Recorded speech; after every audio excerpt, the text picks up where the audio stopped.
Assalamualaikum warahmatullahi wabarakatuh. Balik lagi di segmen Langkah Kecil Siboan, episode kedua. Kali ini gue pengen bercerita tentang pengalaman pendakian kedua kalinya gue di Gunung Papandayan.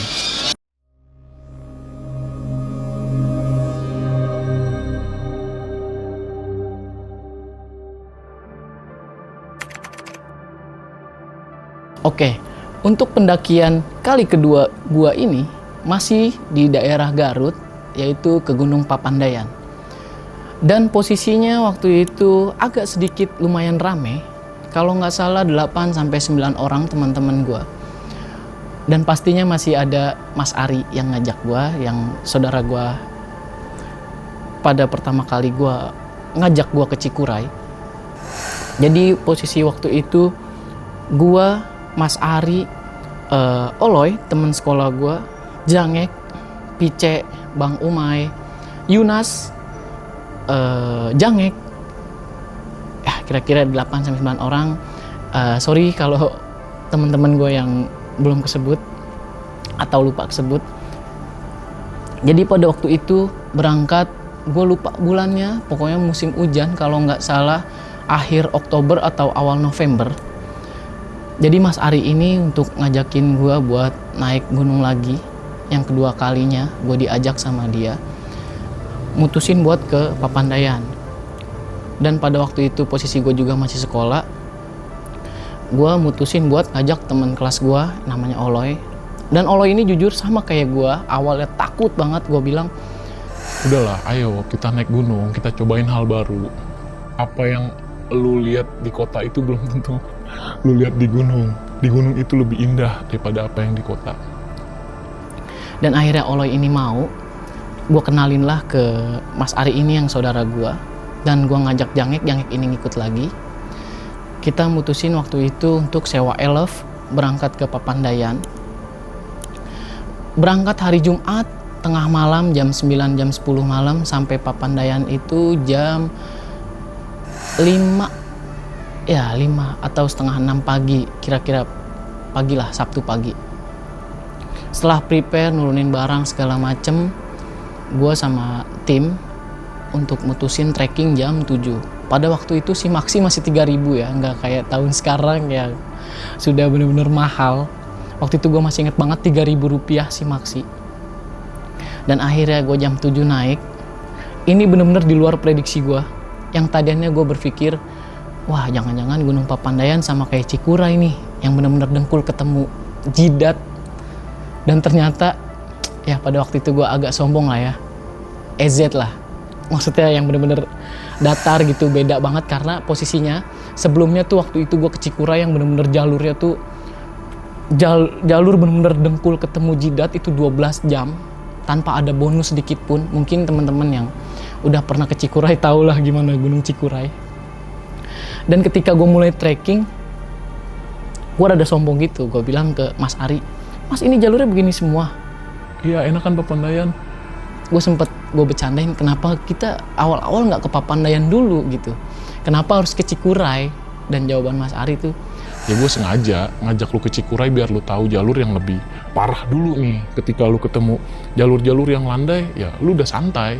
ya emang bener sih ada baiknya.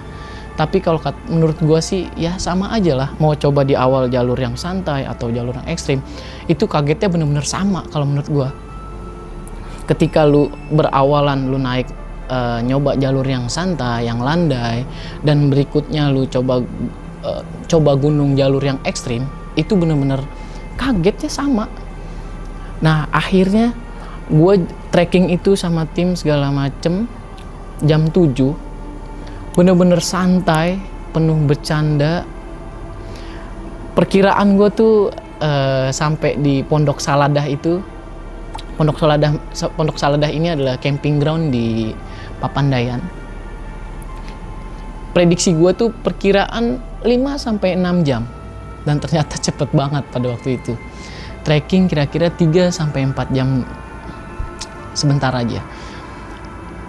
Posisi waktu itu hujan, gue sampai Pondok Saladah udah gerimis-gerimis. Akhirnya gue sama tim gue buka tenda segala macem, foto-foto segala macem. Dan akhirnya kabut turun, segala hujan juga, rintik-rintik hujan, dan posisi memang malamnya itu benar-benar nggak dikasih cerah sama sekali.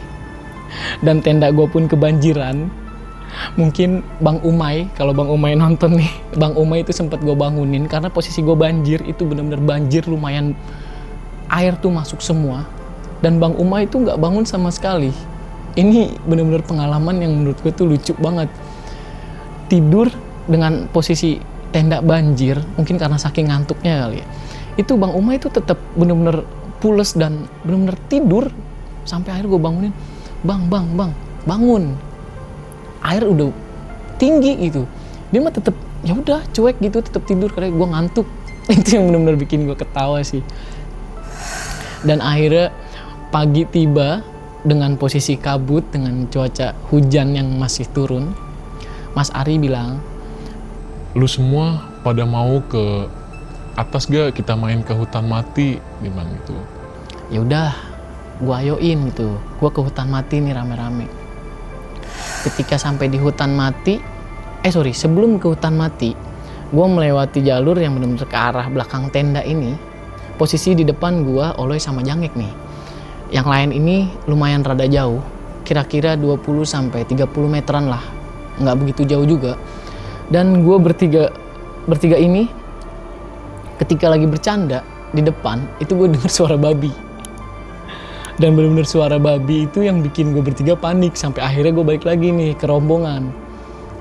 Gue benar-benar kaget, gue bilang, gue baru dengar suara babi di Papandayan, di gunung gitu. Gue baru dengar hewan-hewan kayak gitu. Akhirnya gue balik, dan ternyata tuh pada parno juga, di mana suara babi. Akhirnya benar-benar dengar suara babi, kita pelan-pelan jalan bareng. Ya akhirnya jalan, ternyata kita cuma ngeliat babi, ya babinya cuma lewat aja gitu, nggak yang nyerang kita. Dan ketika sudah melewati jalur itu, sampai di hutan mati, kita foto-foto rame segala macam dengan cuaca yang benar-benar menurut gua dibilang badai juga bukan, karena benar-benar kabut yang benar-benar tebel banget, dan itu angin kenceng banget. Sampai Yunas pun sepatunya itu rusak. Waktu itu dicengin rame-rame karena alas bawahnya itu benar-benar lepas, dan itu lucu banget sih momen-momen kayak gitu.